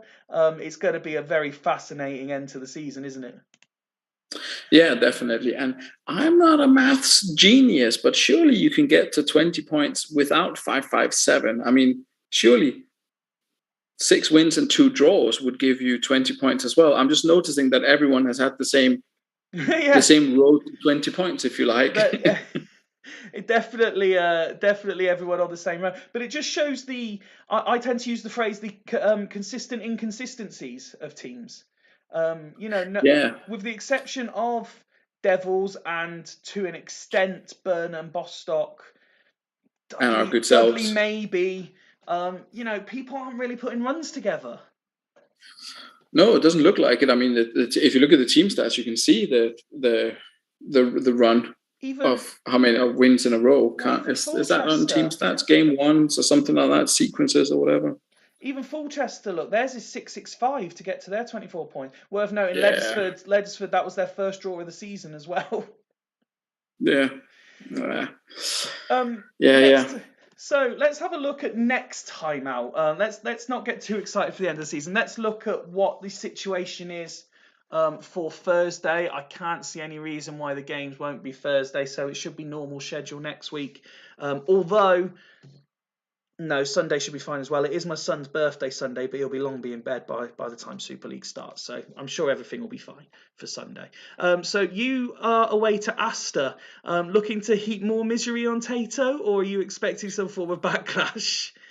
Yeah, it's a good game for us. I think it's a good game for us. Amito will definitely feature. We'll see what he can do there. It's not up against. As you said there, they went 8 unbeaten at the beginning of the season, but they've at least conceded a few goals recently. So and given away leads, so that gives us some hope that we can at least get on the scoreboard, get a couple of goals, maybe get a score draw. I'd probably be happy to take that away from home. I don't expect many of our, let's say if we're going to win 3-4 until the end of the season, I don't expect them to come away from home really. So we're just looking for a good solid performance, get a bit of morale going in the team, maybe get a couple of goals after that Devils nightmarish game. Speaking of Devils, they are listed as match 2 away at Bostock, a battle of the top 3 sides. That could be a very interesting. I think Scott versus Hodgie games are normally very good. Churchtown Dudley, 2 teams currently in the top 6, so the whole chasing pack will be watching that with great interest. Dragons, Jamie will be looking to get one over Alf potentially. As you know, they're both very much in the mix in their positions. Fulchester, can they finally get that elusive win over Loco? Hall's hosting Haggis, a huge game in the chasing pack, and then Sloths with the very difficult looking task of hosting Northern Byrne. Anyone interested in co-coms next week, then just give me a shout. Very much appreciate everyone who has featured, anyone who wants to feature, and even if any two managers spot a game there that you're both interested in doing co-coms, it's not like we haven't done that before. I'd be more than happy to welcome more than one person on at a time. Martin, just as I fire through the player stats, you asked about Ambrosini. I do remember you asked about He is Ambrosini. fifth. He is up there now on 8.11 in the top 5. I will fire through some of these player stats. Thanks again to Steve for his graphic work and using the new stats for this one. I hope you guys found it interesting, seeing something different. Any final thoughts from you as we see Sigalko's joined Anelka at the top of the Golden Boot race? Barry Ferguson. I mean, when I go on about strikers being bollocks, yeah, it's the Barry Ferguson's in there with 8 goals in 17 games, and he's 4th in the.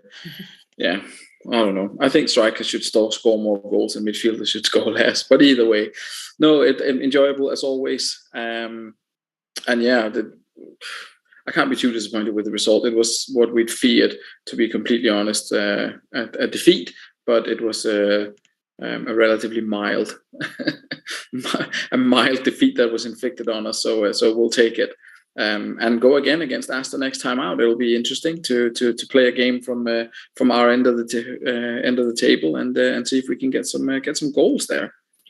No, absolutely. And I'm seeing a few people saying class night and good show. I'd like to take the credit for it, but genuinely speaking, the game engine obviously does its part. The co-commentator makes it, and it's the chat. It's the chat that is excellent every single time we go live. So you're all thanking us, but for, in this case, Martin, and for anyone else who does co-coms, and for you guys in the chat, thank you for the efforts you put in. It's not just the shows, it's the content you're all still putting out on Twitter. I very much enjoy seeing it, as much as you guys are enjoying doing it. From Martin, from myself, until Thursday from Super League HQ, it is a very, very good night.